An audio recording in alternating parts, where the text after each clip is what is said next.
Hello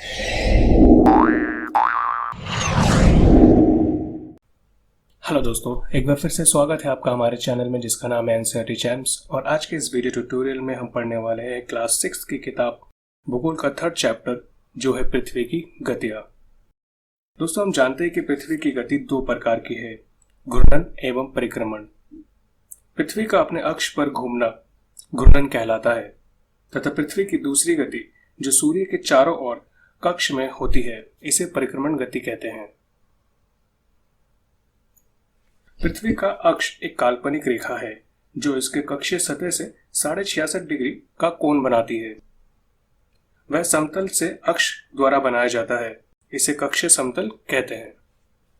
दोस्तों, हम जानते हैं कि हमारी पृथ्वी सूर्य से प्रकाश प्राप्त करती है तथा पृथ्वी का आकार गोले के समान है, इसलिए एक समय में सिर्फ आधे भाग पे ही सूर्य की रोशनी प्राप्त होती है। सूर्य के इस भाग में दिन होता है तथा दूसरा भाग जो सूर्य से दूर है वहां रात होती है तथा ग्लोब पर वह वृत्त जो दिन और रात को विभाजित करता है उसे प्रादित्य वृत्त कहा जाता है।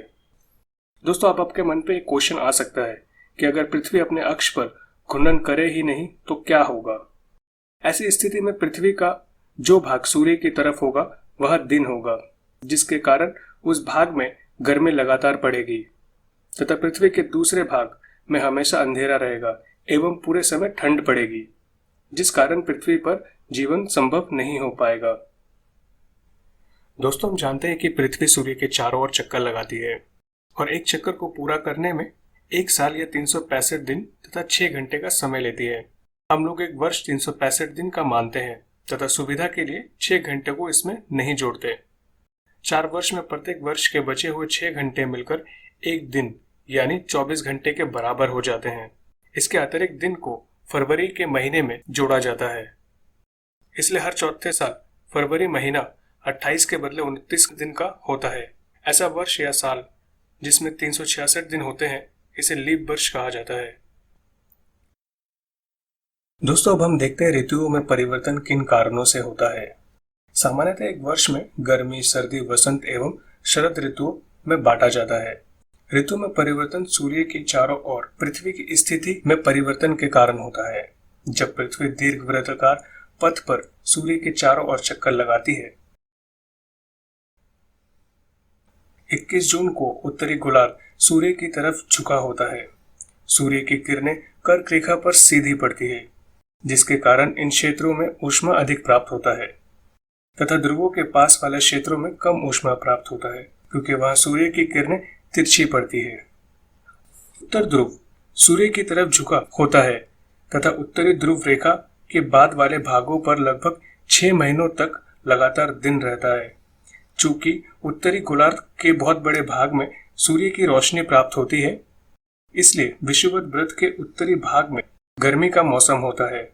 21 जून को इन क्षेत्रों में सबसे लंबे दिन तथा सबसे छोटी रात होती है। पृथ्वी की इस अवस्था को उत्तर अयांत कहा जाता है।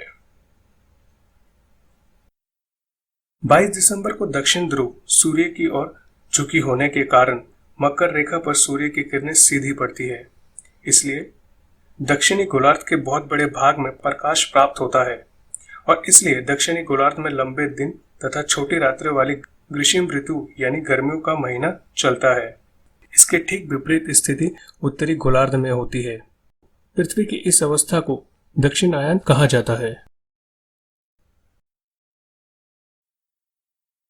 21 मार्च एवं 23 सितंबर को सूर्य की किरणें विषुवत वृत्त पर सीधी पड़ती है।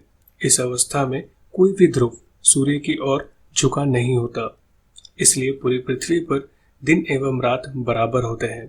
इसे विषुवत कहा जाता है। 23 सितंबर को उत्तरी गोलार्ध में शरद ऋतु होता है, जबकि दक्षिणी गोलार्ध में बसंत ऋतु। 21 मार्च में स्थिति के विपरीत जब उत्तरी गोलार्ध में वसंत ऋतु होता है तथा दक्षिणी गोलार्ध में शरद ऋतु होता है।